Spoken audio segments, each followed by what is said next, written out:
औज़ुबिल्लाहिमिनश्शैतानिर्रजीम बिस्मिल्लाहिर्रहमानिर्रहीम। अस्सलाम वालेकुम डियर स्टूडेंट्स। आज हम STA 301 लेक्चर नंबर 18 स्टार्ट करने वाले हैं। सबसे पहले मैं ये आपको बात क्लियर कर दूं कि लेक्चर नंबर 17 के अंदर हमने बहुत ज़्यादा डीपली अगर mutually exclusive events, associative events, partition of the sample space और इक्वली लाइकली इवेंट्स बड़े डिटेल के साथ बड़े थे। आपने वो लेक्चर नंबर 17 अच्छी तरह सुन लेना है। वहाँ पर मैंने एक एक एग्जांपल के साथ ये आपको डेफिनेशंस क्लियर करवाई हैं जी। इसमें जो न्यू डेफिनेशन है वो आपके सामने है जी, सब्जेक्टिव और पर्सनैलिटिस्टिक प्रोबेबिलिटी। ठीक है जी। तो इसमें प्रोबेबिलिटी मतलब कि सब्जेक्टिव प्रोबेबिलिटी, जैसे कि नाम से पता चल रहा है सब्जेक्टिव मतलब कि सब्जेक्ट के हिसाब से आपको डेफिनेशन दी जाएगी, यहाँ आपको दी जाएगी एग्जांपल आएगी। आपको कैसे पता चलेगा कि यार ये आया कि ये सब्जेक्टिव प्रोबेबिलिटी है? तो ये क्या होगा कि स्टेटमेंट के अंदर उसने लिखा होगा कि एक मतलब कि आपके पास मतलब कि ताश के पत्ते हैं 52, तो इसमें से आपने क्या करना है जी, इसमें से जैक की प्रोबेबिलिटी फाइंड करो। तो ओनली उसने जैक की प्रोबेबिलिटी कहा होगा, ये नहीं कहा होगा कि जैक इतने टाइम लिखा हुआ है। ये तो न्यूमेरिकल में आ गई ना, ये फेवरेबल जो न्यूमेरिकल में होती है उसे कहते हैं फेवरेबल। तो ये फेवरेबल में आएगी, पॉसिबल आउटकम्स में आ जाएगी। लेकिन अगर सिंपल कह देता है कि आप ताश में सब्जेक्टिव प्रोबेबिलिटी के अंदर क्या करेगा कि ताश के अंदर आप जैक की निकालो प्रोबेबिलिटी, तो ऐसा जो क्वेश्चन आपके सामने आएगा वो बेसिकली सब्जेक्टिव प्रोबेबिलिटी या पर्सनैलिटिस्टिक प्रोबेबिलिटी का होगा जी। इसकी डेफिनेशन हम पढ़ लेते हैं पहले। It refers to the degree of belief of an individual that the event will occur based on whatever evidence is available to the individual. मतलब कि जो भी आपके पास आउटकम्स आती हैं वो सारी इंडिविजुअल्स होंगी, इंडिविजुअल्स होंगी आपके पास, जैसे किंग की या मतलब कि जैक की या क्वीन की, किसी की भी वो आपको प्रोबेबिलिटी निकालने के लिए कह सकता है। तो वो आपके पास क्या होंगी, अकरेंस होंगी, सबकी आपने चांसेस निकालने हैं, किसके अंदर एविडेंस मिलेंगे आपको। मतलब आपको ताश के बारे में थोड़ा बहुत पता होगा, आगे जाकर मैं जब क्वेश्चंस करवाऊंगा, एग्जांपल्स करवाऊंगा, तो मैं सबसे पहले आपको पूरा ताश के बारे में बताऊंगा, टेंशन नॉट। ओके जी। आगे आपके पास है प्रोबेबिलिटी जी, क्लासिकल और प्रायर प्रोबेबिलिटी।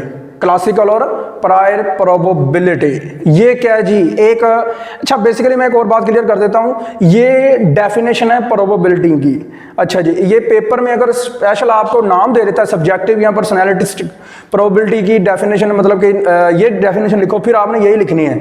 अगर वो लिख देता आपको क्या लेता है कि फाइंड प्रोबेबिलिटी या डिफाइन प्रोबेबिलिटी, ठीक है, तो आपने क्या करना है, दोनों में से जो सी मर्जी लिख लेनी है, कोई मसला नहीं है। ठीक है जी, ये प्रोबेबिलिटी की डेफिनेशन है। तो देखें जरा, according to PS Laplace, PS के हिसाब से प्रोबेबिलिटी क्या चीज़ थी, उसके हिसाब से डेफिनेशन चेंज है थोड़ी।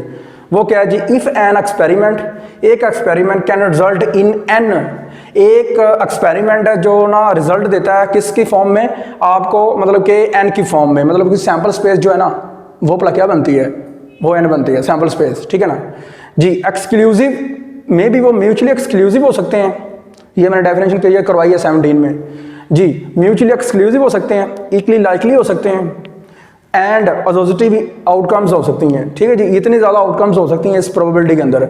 And M of which are favourable to the occurrence of an event A, मतलब कि एक इवेंट ए है, एक सेट ए है, इवेंट ए है, उसके अंदर जो आने वाले जो चांसेस आपने कैलकुलेट करने हैं ना, वो भला क्या है, वो M है, लेकिन जो टोटल है ना वो N है। समझ लगी बात की?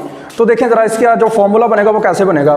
ऑफ एन इवेंट ए के लिए formula P of A is equal to, देखें इधर, number of favourable outcomes, favourable outcomes आने वाली अकरेंस, मतलब कि जैसे फॉर एग्जांपल आप 10 तक काउंटिंग है, मैं दे देता हूँ आपके पास एक सेट है, आपके पास A इज इक्वल टू 1 से लेकर 10 तक, तो इसमें से मैं कहता हूँ फेवरेबल भला क्या है जी। देखें इधर, देखें मेरा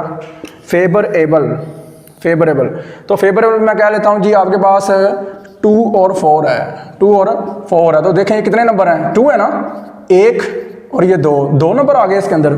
तो ये जो होगा ना आपका M होगा, वो क्या होगा आपका M जी, फेवरेबल अकरेंस होगी आपकी, किधर है जी, ये आपका M होगा। ओके, उसके बाद देखो टोटल कितने हैं, टोटल आपके 10 है। जी, तो ये आपका होगा number of total outcomes. Okay हो गया जी। तो अगर फार्मूला के हिसाब से देखें तो ऊपर देखें ज़रा, आना था m/n, तो m/n इसके हिसाब से चलें तो हमारे पास आएगा 2/10 देखें 1 2 3 अप टू 10 तक, तो इसकी प्रोबेबिलिटी आएगी 1/5। तो इस तरह हम निकालेंगे प्रोबेबिलिटी किसकी, हमारे पास प्रायर प्रोबेबिलिटी या क्लासिकल प्रोबेबिलिटी होगी। जी डियर स्टूडेंट्स, अब हम देखेंगे प्लेइंग कार्ड्स, जिसे हम कहते हैं ताश वगैरह, जिसे खेले जाते हैं, ताश कैसे खेलते हैं, उसके पत्तों का आपको पता होना चाहिए। कि अगर आप एसटीए कर रहे हैं तो आपको ताश का और लूडो का पता होना चाहिए कि थोड़ा बहुत स्टडी के मतलब के मैटर को लेकर, बाकी अदरवाइज़ वो खेलना जो है ना वो इतना ही अच्छी बात नहीं है। तो लिहाजा क्या करना आपने जस्ट ओनली सिर्फ कंसेप्ट आपने समझना है कि ये चीज़ें क्या होती हैं। थोड़ा मैं आपको ताश के बारे में बताने लगा हूँ, ठीक है जी। प्लेइंग कार्ड्स, हार्ट, दिल, इसके कितने कार्ड होते हैं? 13 कार्ड होते हैं। लेकिन ये भी याद रहे कि ये कौन सा कार्ड होता है, ये रेड होता है, ये रेड फील्ड में आता है, ठीक है, रेड फील्ड में आता है। मेरे पास है बेसिकली, ये मैं आपको दिखा देता हूँ, ये देखें ज़रा, ये रेड फील्ड में आता है, ठीक है, हार्ट। हाँ जी, उसके बाद है 13 कार्ड होते हैं ये। इसके अंदर क्या होता है, एक एस होता है, एक एस मतलब कि एक ए होता है, ठीक हो गया, ये याद रखना। और एक जैक होता है, और एक किंग होता है, और एक क्वीन होती है, ठीक है जी। तो देखो ज़रा, ये कितने आ गया इसके अंदर, 1 2 3, ये तो हो गए फेस कार्ड, मतलब कि एक हार्ट के कितने फेस कार्ड होंगे? 3। एक हार्ट के कितने फेस कार्ड होंगे? 3, मतलब कि रेड के अंदर ये आ गए, आपके पास रेड हार्ट के अंदर आ गए 3 कार्ड, और एक एस आ गई, और टोटल 13 होते हैं। ये बात याद रखनी है जी। उसके बाद आपके पास आता है क्लब। क्लब मतलब कि जिसे स्पैरो कहते हैं, चिड़िया, ठीक है। तो ये ब्लैक कैटेगरी में आता है। किस में आता है? ब्लैक कैटेगरी में। ब्लैक कैटेगरी में आएगा, इसके अंदर भी एक एस होगा, सेम जैक किंग क्वीन होगा। और मैं आपको दिखा लेता हूँ ये क्या होता है, ये होता है, ठीक है, याद रहेगा। हाँ जी, ध्यान से आपने याद रखना है जी। उसके बाद देखें ज़रा, आपके पास आ जाएगा, क्या आएगा आपके पास? डायमंड, हीरा, ठीक है, डायमंड आएगा आपके पास। तो डायमंड क्या होगा, किस कैटेगरी में आएगा? रेड में, रेड कैटेगरी में आएगा, एक एस होगा, और वैसे ही जैक किंग और क्वीन, मतलब कि फेस कार्ड भी इसके 3 होंगे, और एक जैक एस होगा, ठीक है। इसका कार्ड मैं आपको दिखा देता हूँ कौन सा है, डायमंड, ठीक है जी। कौन सी कैटेगरी है? रेड कैटेगरी, ठीक है, ये देख लें ज़रा, रेड कैटेगरी में। ओके हो गया। उसके बाद आगे हैं जरा, उसके बाद आपके पास आता है स्पैड्स। स्पैड्स होता है जैसे वो पत्ता नमा जो है ना, स्पैड मतलब कि पेटल की शक्ल का होता है ये। तो ये किस कैटेगरी में आता है? ब्लैक में। इसके भी 13 होते हैं, इसमें एक एस होता है, जैक क्वीन और किंग, ठीक है। इसके अंदर भी सेम वैसे होते हैं। अब देखो जरा, टोटल देखो, 3 इसके हो गए फेस कार्ड जो है ना, ये वाले 3 इसके, 3 इसके, और 3 इसके, और 3 इसके, ये वाले। तो टोटल कितने हो गए? 12। तो इसका मतलब है फेस कार्ड जो होंगे ना आपके, वो होंगे 12। ले, ताश के अंदर फेस कार्ड जो होंगे ना वो 12 होंगे। आप पेपर के अंदर प्रोबेबिलिटी पूछ लेता है, find probability of face card, तो आपने भला कैसे निकालनी? सिंपल। अच्छा, मैंने जब एसटीए स्टार्ट की थी तो मैंने कहा था कि जब प्रोबेबिलिटी का कंसेप्ट स्टार्ट होगा तो बच्चों को दुनिया की सबसे मुश्किल तरीन जो टॉपिक लगता है ना, वो लगता है प्रोबेबिलिटी। तो वो मैंने आपके बेसिक कंसेप्ट क्लियर करवाने हैं। देखो ज़रा, फेस कार्ड कितने होते हैं? 12, ठीक है। तो आपको पेपर के अंदर आ गया find probability of face card, तो आपने क्या करना है? पी ऑफ ए अपने पास से लिख के, P of A is equal to face card कितने हैं जी आपके पास? 12। टोटल कितने होते हैं? टोटल आपके पास कितने होते हैं देखें जरा, 13 कम 13, 13 तो 26, 13 43, 13 4 52, ठीक है। तो टोटल कितने होंगे? 52। तो देख लें, इसे डिवाइड करेंगे, आपके पास आंसर आ जाएगा। लो जी, ये किसकी प्रोबेबिलिटी निकल आई? फेस कार्ड की। ओके हो गया ना। तो अब देखो जरा, फेस कार्ड हो गए 12। तो रेड कार्ड कितने बनेंगे? रेड कार्ड्स देखें, रेड और ये रेड, डायमंड रेड होगा और हार्ट रेड होगा, तो कितने होंगे? 26। इसी तरह दूसरे भी 26 होंगे। तो इसका मतलब हो गया, अगर वो आपको प्रोबेबिलिटी क्या लेता है? Find probability of red cards, किसकी? रेड कार्ड्स की। तो क्या होगा? 26/52, ठीक है। तो ब्लैक कार्ड की 26/52, ये याद रखना है। अच्छा, एक और बात है, अगर वो कह लेता है find probability of S card, क्या? एस कार्ड, तो 4/52, 4/52। कैसे? देख लो, 1 2 3 4, ठीक है, समझ लगी बात की ना। 4 एस कार्ड हैं तो 4/52 होगा। अब उसके बाद अगर प्रोबेबिलिटी आपको कह लेता है find probability of joker. Joker card, joker card होते जो है ना वो दो होते हैं, लेकिन वो कैटेगरी में आते हैं। कैसे होता है देखें, रेड जोकर एक होता है, ब्लैक जोकर एक होता है। तो आपने ये याद रखना है कि जोकर की अगर वो बात करेगा तो दो होगा टोटल, अगर वो रेड कहता है तो वन होगा, ब्लैक होगा तो वन। अब देखो find probability of joker of red card, तो वो जोकर ऑफ रेड कार्ड मतलब कि ये वाली बात है, तो 1/52, ठीक है। तो ब्लैक की 1/52, अगर कंबाइन कहता है, कंबाइन कह दे तो 2/52, ठीक है। मतलब कंबाइन का मतलब बताता नहीं है रेड के ब्लैक है, वैसे जोकर कह लेता है। जोकर दो होते हैं, ये याद रखने हैं जी। आई होप इसकी समझ लग गई होगी ताश की।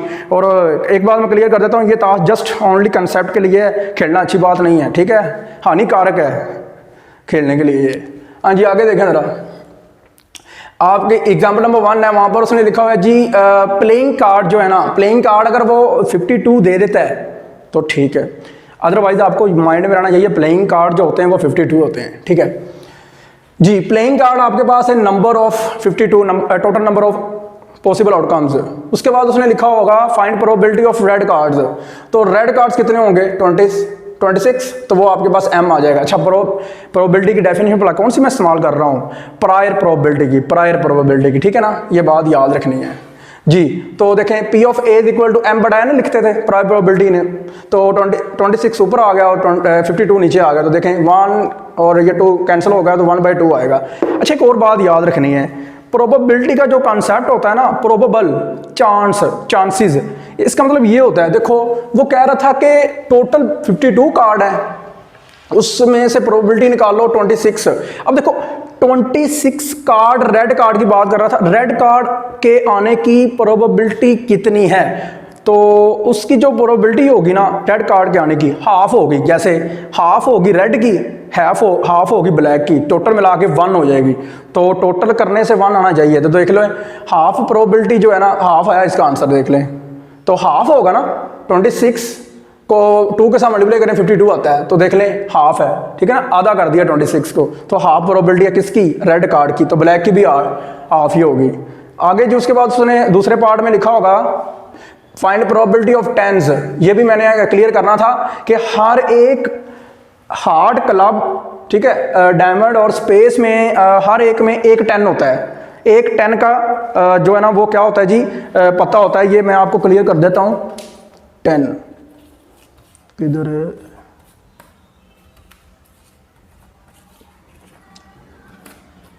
जी, ये देख लें, हर एक के अंदर 10 लाजमी होता है, हर एक का 10 होगा। इसका मतलब है कि अगर ब्लैक 10 की बात करें तो 2 टाइम होगा, और रेड की बात करें तो वो भी 2 टाइम होगा। इसका मतलब है कि हर एक में 10 होने का मतलब है कि 4 कार्ड होंगे 10 के, ठीक है ना, ये बात याद रखनी है। कितने कार्ड होंगे 10 के, 4 कार्ड होंगे। तो देख लें दूसरा पार्ट उसने कहा 10 की प्रोबेबिलिटी निकालो, तो देख लें यही लिखा हुआ है मैंने, नंबर ऑफ 10 कार्ड्स 4, तो वो m का नाम दे दिया, probability of b is equal to m/n, 4/52, 1/13 इसका आंसर आगा कट कटा करके, ठीक है, समझ लगी बात की। आई होप इसकी समझ लगी होगी। अब आगे चलते हैं, मोस्ट इंपॉर्टेंट है, सबसे पहले ये जो बेसिक कंसेप्ट है वो क्लियर करना आपने ध्यान से और अच्छी तरह करना है। ये अगर ना समझ लगी तो समझ लो कि आपको प्रोबेबिलिटी की जो, देखो ताश की तो अब हो गया क्लियर है, ताश का कोई क्वेश्चन आ जाता है तो आप कर सकते हैं अगर बेसिक कंसेप्ट क्लियर है तो। अब आ जाता है, अब आपके पास आया है सिक्के की बात आ रही है, सिक्के क्या कंसेप्ट आ गया टोटली, तो वो ज़रा ध्यान से समझना कि सिक्का कैसे टॉस करना है या उसके सैंपल स्पेस कैसे बनाने हैं। ले जी, आपके जो बुक पर एग्जाम्पल नंबर 3 है ना, वहाँ पर उसने लिखा हुआ है जी, आपके पास है जी सिक्का कितने टाइम, कितनी दफ़ा आपने थ्रो करना है, 3 टाइम। कितनी टाइम, 3 टाइम। समझ लगी बात की। तो 3 टाइम का मतलब होता है आपने सैंपल स्पेस जो बनानी है ना, सैंपल स्पेस वो 3 की बनानी है, तो सारी बात 3 की बनेगी ना, 3 टाइम करेंगे। तो देखें मैंने 1 टाइम किया हेड, फिर किया हेड, फिर किया हेड, तो इसका मतलब 3 टाइम हेड आ गया। अब पॉसिबिलिटी चेंज भी हो सकती है, ठीक है। तो अब देखो जरा, नंबर ऑफ सैंपल साइज 3 उसने लिखा पेपर में दिया हुआ है, नंबर ऑफ सैंपल्स 2 की पावर 3, 2 की पावर 3, ठीक है जी। 2 की पावर 3 करके तो आप क्या करोगे, मल्टीप्लाई करो 2 को 3 टाइम, तो 8 आ गया, 8 आ गया।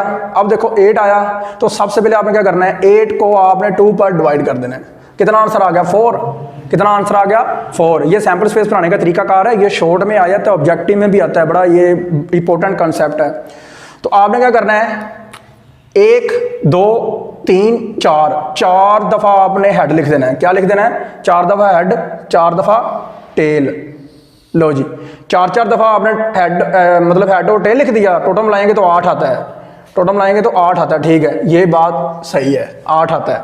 ठीक है, तो उसके बाद फिर आपने 2 पे डिवाइड करना है। 2 पे डिवाइड करेंगे 2 आएगा। क्या आएगा? 2। तो आप देखो 2 time head, 2 time tail, 2 time head, 2 time tail, 2 time head तो टेल। ठीक है, फिर आपने क्या करना है? 2 को 2 पे फिर डिवाइड करना है। 2 पे करना है डिवाइड। ठीक है, तो head tail head tail head tail head tail. ठीक हो गया जी। अब देखो ज़रा सारे काउंट करके देख लो। 1 2 3 4 5 6 7 8। ठीक है जी। तो आप क्या लिखो जी? एस एक सेट के अंदर ना सैम्पल स्पेस बना के इसकी लिख दो। तो सारे इसके अंदर लिखोगे ना तो इसकी सैम्पल स्पेस बन जाएगी। डी स्टूडेंट्स आगे हम करेंगे। हम देखें जो मैंने सैम्पल स्पेस बनाई थी उसके अगर हम नंबर काउंट करें तो वो हमारे पास जो नंबर आएंगे वो आएगा नंबर ऑफ सैम्पल स्पेस 8 आएंगे। ठीक है जी। तो क्वेश्चंस क्या था? At least one head appears. At least one head appears मतलब कि कम से कम एक हेड अपीयर होना चाहिए। इससे ज़्यादा हो जाए कोई मसला नहीं है। देख लें ज़रा, 3 टाइम है, 2 टाइम है, 2 2 1 टाइम 1 टाइम 1 टाइम। ठीक है जी। तो उसके बाद देखो ज़रा किधर चला गया जी? हाँ जी ठीक है, 1 हेड अपीयर कितने हैं? 1 2 3 4 5 6 7। तो ये तो नहीं ना आएगा फिर। चलें जी, 7 हो गए ये लें। तो 1 हेड अपीयर्स। ठीक है जी। तो 1 हेड अपीयर्स काउंट कर लें। 1 2 3 4 5 6 7। तो नंबर ऑफ ए कितना आएगा? 7। ठीक है। तो probability of A is equal to number of A divided by number of S. हमेशा टोटल नीचे लिखते हैं। सैम्पल स्पेस हमेशा नीचे लिखनी है और जो फेवरेबल वो ऊपर लिखनी है और टोटल नीचे लिखना है। तो क्या आएगा? 7/8 है, ये इसकी प्रोबेबिलिटी आ गई। अब एग्जाम्पल नंबर 3 मोस्ट इंपॉर्टेंट है, टेक्निकल है, ध्यान से करनी है। ठीक है, इस तरह का कोई भी क्वेश्चन आ सकता है। एक बात याद रखनी है, फॉल्टी एटम्स का क्वेश्चन जब भी आएगा, एक बात उसमें क्लियर कर दूं, उसमें आपने कम्बिनेशन इस्तेमाल करना है फॉल्टी एटम का। ठीक है, अनकरेक्ट का, इस तरह का कोई भी क्वेश्चन अगर पूछता है ना, आपने चूज़ करना है तो वो आपने कम्बिनेशन इस्तेमाल करके जाना है।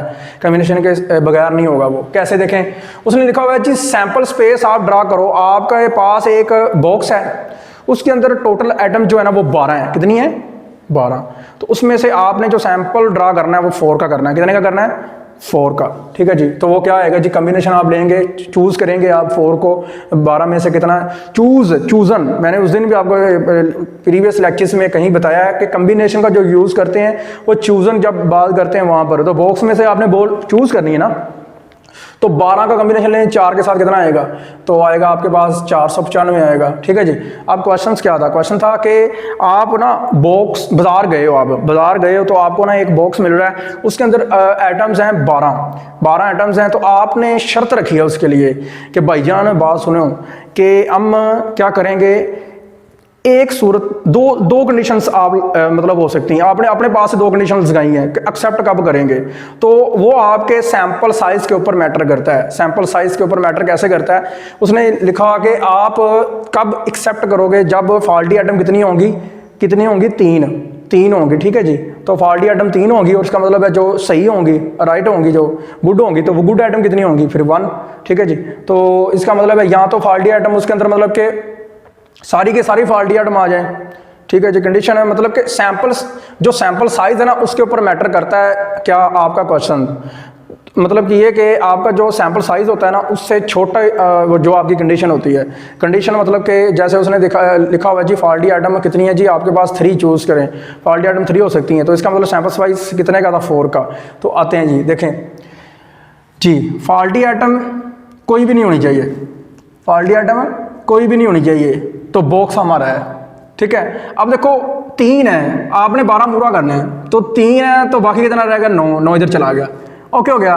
तो फॉल्टी आइटम कोई भी नहीं रहेगी, कोई भी नहीं रहेगी। लेकिन एक बात याद रखनी है, यहाँ पर तो फॉल्टी आइटम कोई नहीं रहेगी तो बैग लिया जाएगा। लेकिन अब देखो नीचे जो है वो भी आपने कंप्लीट करना है। नीचे अगर 0 लगाया तो इधर फिर क्या लगाना पड़ेगा? इधर आपको 4 लगाना पड़ेगा। इसका मतलब है कि आप फॉल्टी आइटम कोई भी नहीं है तो इसका मतलब गुड आइटम जो जाएंगी ना 9 में से आपके गुड आइटम होंगी 4। ठीक है। तो गुड एटम मतलब कि कोई भी फॉल्टी एटम नहीं होगी, सारी की सारी गुड एटम ही होंगी, तो आप बैक लोगे। तो इट मीन के 0 + 4 कितना आ गया 4। तो नीचे आपका टोटल होना चाहिए, ऊपर आपका टोटल होना चाहिए, ठीक है। ये चीज़ जो है ना टोटली आपकी यहाँ पर बढ़नी चाहिए। आगे प्लस या और की जगह पे इस्तेमाल हो रहा है, ये बात याद रखनी है। या दूसरी कंडीशन कौन सी है कि एक फॉल्टी एटम ली जाए और 3 गुड एटम होंगी, एक फॉल्टी एटम हो 3 गुड एटम होंगी, तो फिर ये काम चल सकता है। देखें फॉल्टी एटम कितनी थी 3 में से एक फॉल्टी एटम ली जाए और गुड एटम में से 3 ली जाएं, तो टोटल मिलाएं 4 और ऊपर से टोटल मिलाएं 12। तो इसका कम्बिनेशन 1 आएगा, इसका कम्बिनेशन आएगा 126, इसका कम्बिनेशन 3 आएगा और इसका कम्बिनेशन आएगा हमारे पास 84। मल्टीप्लाई करेंगे दोनों को, प्लस करेंगे तो हमारे पास ये आंसर आ गया। ये आएगा जी आपके पास n ऑफ a। तो n ऑफ s क्या था आपके पास, वो था आपके पास 495। Probability of a is equal to n of a divided by number of s। तो ऊपर आप वैल्यू रख दें n ऑफ a की, नीचे डिवाइड कर दें नंबर ऑफ s पे, तो आपके पास आंसर आएगा 0.76। ओके हो गया। उसके बाद है आपकी डेफिनेशन। अच्छा मैं क्लियर कर देता हूँ, क्लासिकल और प्रायर प्रोबेबिलिटी की शॉर्ट कमिंग्स लिखी होंगी। तो शॉर्ट कमिंग्स ये होंगी कि आपकी जो प्रोबेबिलिटी है ना वो थोड़ा सा आप देख लें कि शॉर्ट कमिंग्स मैंने अपने अल्फाज में लिखी हैं। शॉर्ट कमिंग ये होगी कि उसका जो पूरे का आंसर जब 1 के इक्वल होगा तो वो श्योर इवेंट होगा। वो क्या होगा, श्योर इवेंट। और इसकी जो प्रोबेबिलिटी का जो आंसर होगा वो 0 और 1 के बीटवीन होगा, 0 और 1 के बीटवीन होगा। ये बात याद रखनी है। अगर आंसर आपका प्रोबेबिलिटी का आंसर आ जाता है 2, तो ये होगा आपके पास इम्पॉसिबल इवेंट है, इम्पॉसिबल नामुमकिन। ठीक है जी, समझ लगी बात की, इम्पॉसिबल इवेंट, ये आपका इम्पॉसिबल इवेंट हो जाएगा, ये बात याद रखनी है जी। उसके बाद शॉर्ट कमिंग्स होगी। उसके बाद देखें रिलेटिव फ्रीक्वेंसी और पोस्टरेरी रिलेटिव फ्रीक्वेंसी और पोस्टरेरी प्रोबेबिलिटी या फ्रीक्वेंसी। ठीक है जी, कब होगी देख लेते हैं।